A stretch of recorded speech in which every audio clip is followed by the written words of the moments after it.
ধানের শীষের পক্ষে বিএনপির তরফ থেকে বলতে পারি এখানে কোনো ধরনের সংঘাত কিংবা কোনো ধরনের অনাকাঙ্ক্ষিত ঘটনার কোনো অবকাশ নাই, হবে না।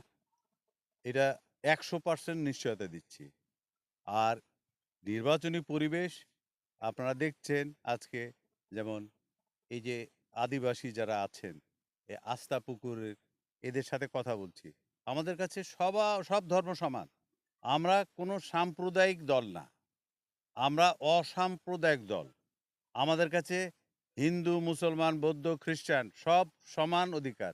আমরা বাংলাদেশে আমাদের জন্ম, আমরা বাংলাদেশী, জন্মে বাংলাদেশী, মরণে বাংলাদেশী এবং সবার আগে বাংলাদেশ। এটাই আমাদের পরিচয়।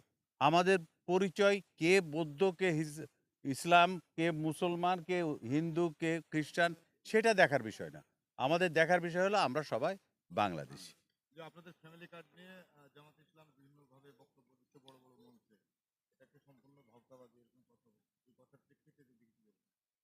আমি ইনাদের বুঝায় বলছি, হয়তো আপনারা বুঝেছেন, যে এই ফ্যামিলি কার্ডটা এটা কোনো ইনসেনটিভ না। উনারা গৃহস্থলী কাজ করেন তো।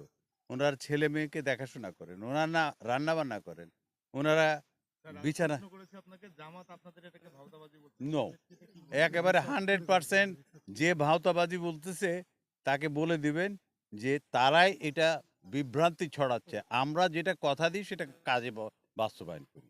এবং এটা এই যে ফ্যামিলি কার্ড যেটা বললাম, এটা বাস্তবসম্মত এবং আমরা এটাকে বাস্তবায়ন করেই আমাদের অঙ্গীকার রক্ষা করব।